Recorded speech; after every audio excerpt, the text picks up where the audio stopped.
नमस्ते दोस्तों और धम्म डिकोड के सभी प्यारे व्यूअर्स। मैं हूं आपका होस्ट और एक बार फिर आप सभी का स्वागत है भगवान बुद्ध और उनके धम्म की इस अद्भुत श्रृंखला में। आज हम इस सफर के 9वें पड़ाव पर हैं, जहां हम राजकुमार सिद्धार्थ गौतम के जीवन के एक ऐसे महत्वपूर्ण मोड़ को देखेंगे जहां उनका सामना केवल सांसारिक मोह से नहीं बल्कि सामाजिक व्यवस्था और युद्ध की हिंसक प्रकृति से भी होता है। दोस्तों, हमारी ये पूरी श्रृंखला एक बेहद खास और ज्ञानवर्धक किताब पर आधारित है, बुद्ध एंड हिज धम्म। ये किताब केवल भगवान बुद्ध के जीवन का इतिहास नहीं बल्कि उनके द्वारा सिखाए गए धम्म यानी सही जीवन जीने के मार्ग का एक गहरा और व्यापक विश्लेषण है। Doctor B R. अम्बेडकर ने इस किताब को बड़े शोध और विवेक के साथ लिखा है ताकि हम सब बुद्ध के विचारों को उनके मूल रूप में समझ सकें। ये किताब सिर्फ पास्ट की कहानी नहीं बल्कि आज भी हमारे जीवन को रोशन करने वाली एक मशाल है। चलिए सबसे पहले एक छोटा सा रिकैप लेते हैं हमारे पिछले यानी 8वें एपिसोड का। उस एपिसोड में हमने देखा कि कैसे राजा शुद्धोधन के सभी प्रयास राजकुमार सिद्धार्थ को सांसारिक सुखों में डुबोने के लिए पूरी तरह नाकाम रहे। याद है आपको, राजा ने उन्हें मोहित करने के लिए पुरोहित उदयीन को भी काम पर लगाया, जिन्होंने बड़े बड़े ऋषि मुनियों के उदाहरण दिए कि कैसे वे भी विषय वासना के अधीन हुए थे।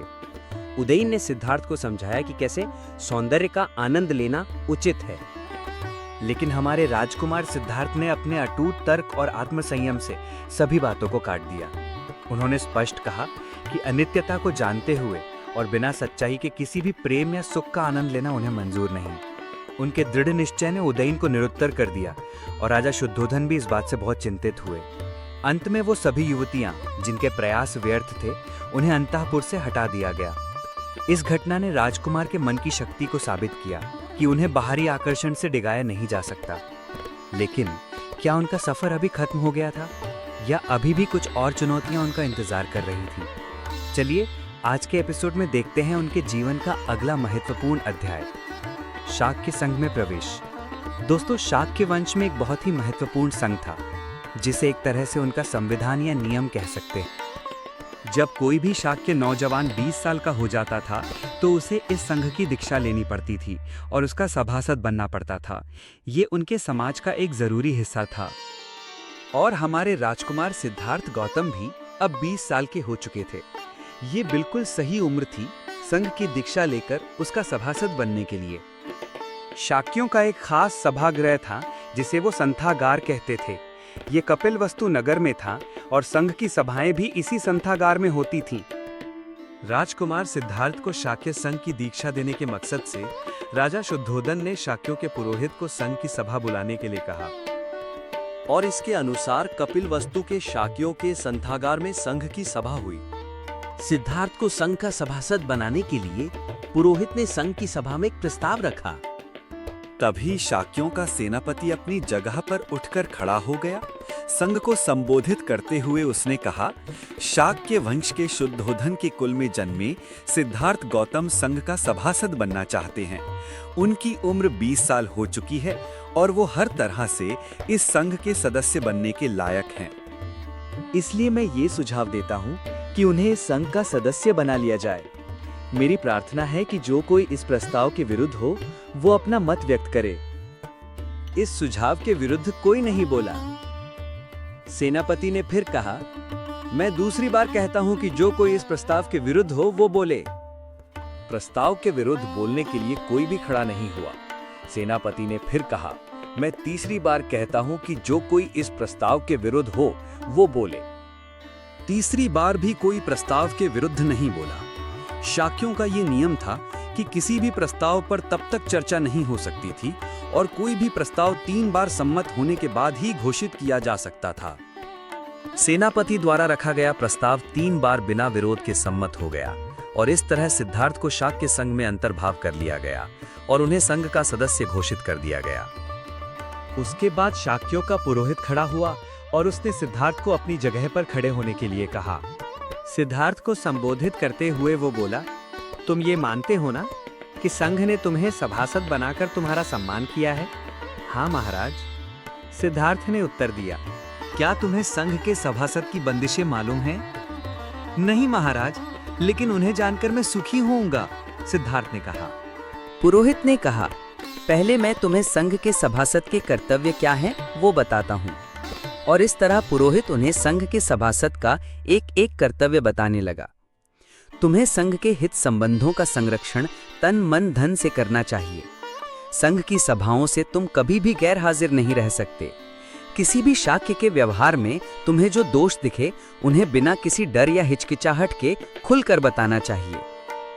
अगर तुम पर कोई दोषारोप लगाए तो तुम्हें गुस्सा नहीं करना चाहिए, लेकिन अगर तुम अपराधी हो तो तुम्हें वो कबूल करना चाहिए, या अगर निरपराधी हो तो तुम्हें वो बताना चाहिए। पुरोहित आगे बोला, इसके बाद मैं तुम्हें बताता हूँ कि तुम संघ के सभासद के लिए अयोग्य कैसे ठहर सकते हो। अगर तुम बलात्कार करते हो तो सभासद नहीं रह सकते। अगर तुम किसी का खून करते हो तो संघ का सभासद नहीं रह सकते। अगर तुम चोरी करते हो तो संघ का सभासद नहीं रह सकते।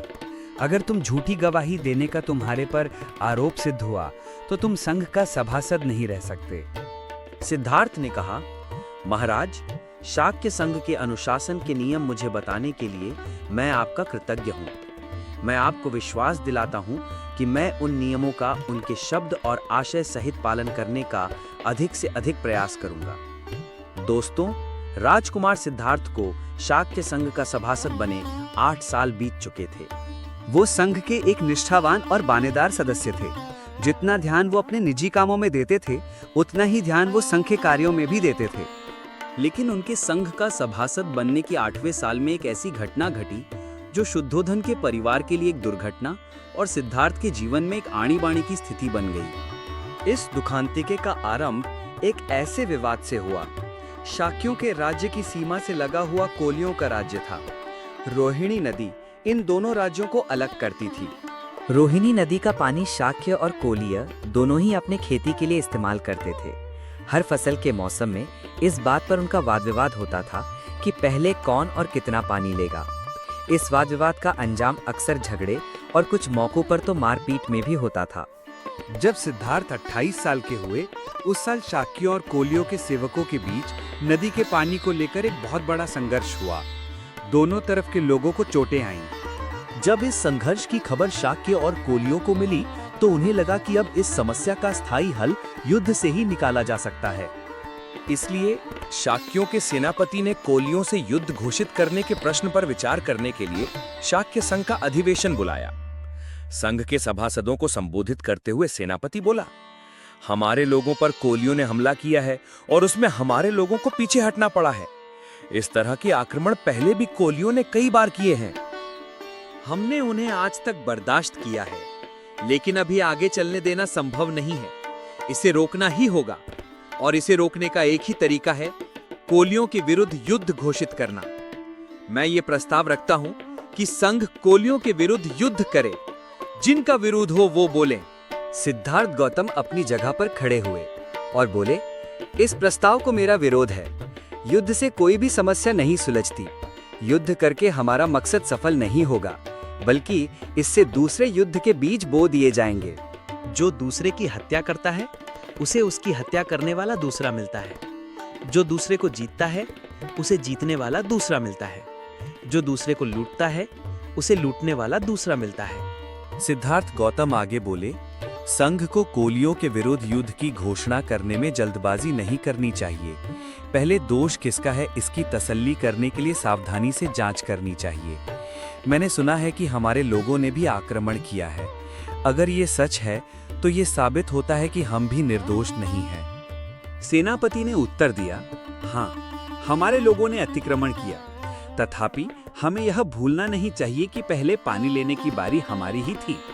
सिद्धार्थ गौतम बोले, इससे स्पष्ट होता है कि हम दोषों से पूरी तरह मुक्त नहीं हैं।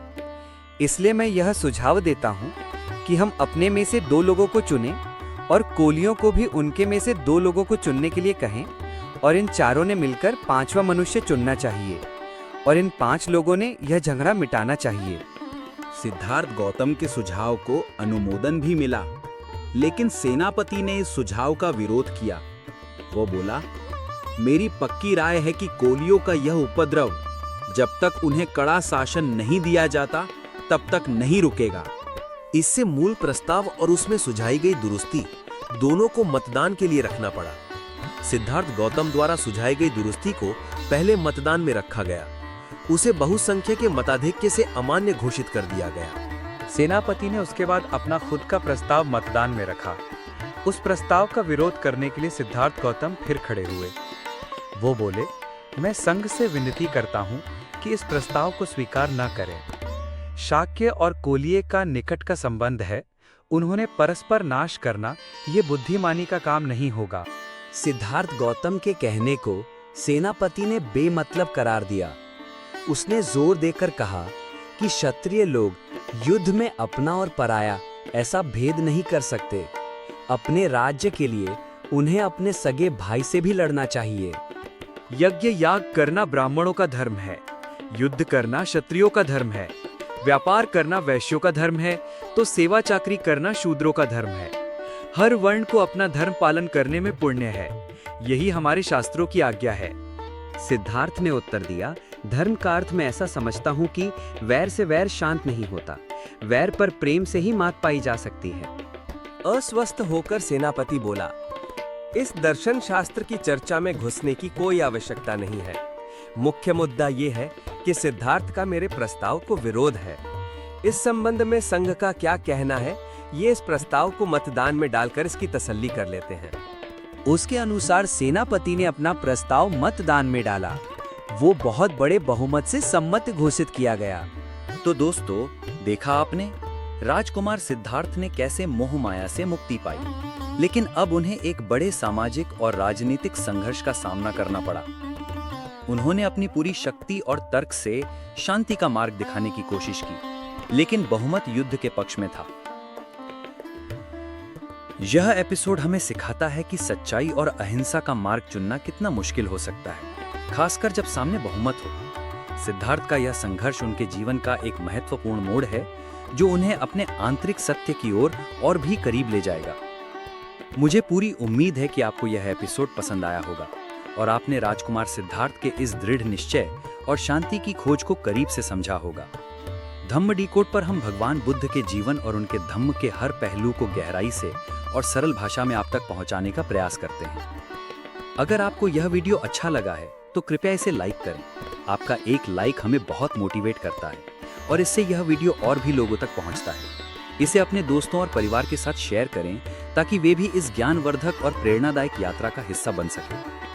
और सबसे इम्पोर्टेंट, अगर आपने अभी तक धम्म डिकोड चैनल को सब्सक्राइब नहीं किया है तो अभी सब्सक्राइब करें और बेल आइकन दबाना बिल्कुल न भूलें, ताकि आप हमारे आने वाले किसी भी वीडियो को मिस ना करें और हमारे इस ज्ञान के सफर में हमेशा जुड़े रहें।